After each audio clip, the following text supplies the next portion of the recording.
വസ്തുതാപരമായൊരു യാഥാർത്ഥ്യം പറയട്ടെ, നമുക്ക് എന്തെങ്കിലുമൊക്കെ അനുഗ്രഹങ്ങൾ കിട്ടിയാൽ അതിനോട് നീരസം പ്രകടിപ്പിച്ച് എതിർപ്പ് പ്രകടിപ്പിക്കുന്നത് നമ്മളിൽപ്പെട്ട ആളുകൾ തന്നെയായിരിക്കും, പുറത്തുള്ളവരല്ല.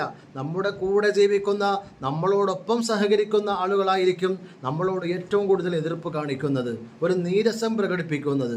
ഒരിക്കലും അത് പാടില്ല. നമ്മുടെ കൂട്ടത്തിലുള്ളവർക്ക് എന്തെങ്കിലുമൊക്കെ അനുഗ്രഹം കിട്ടിയാൽ നമ്മൾ സന്തോഷിക്കുകയാണ് വേണ്ടത്. എൻ്റെ അയൽപക്കത്ത് ഒരു അനുഗ്രഹം കിട്ടി, നമ്മൾ സന്തോഷിക്കണം.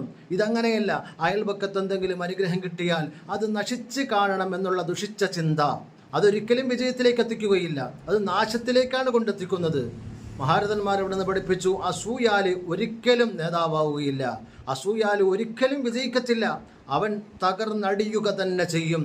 ഹസദെന്ന രോഗം കാക്കണേ മരണം വരെ, കാബീലു തിന്നു തുലഞ്ഞ നഞ്ചാലോകരെ എന്ന് മഹാനായ തഴവ ഉസ്താദ് അവിടെ നിന്ന് പറഞ്ഞിട്ടുണ്ട്. അസൂയ പാടില്ല, അത് നാശത്തിൻ്റെ കാരണമാണ്.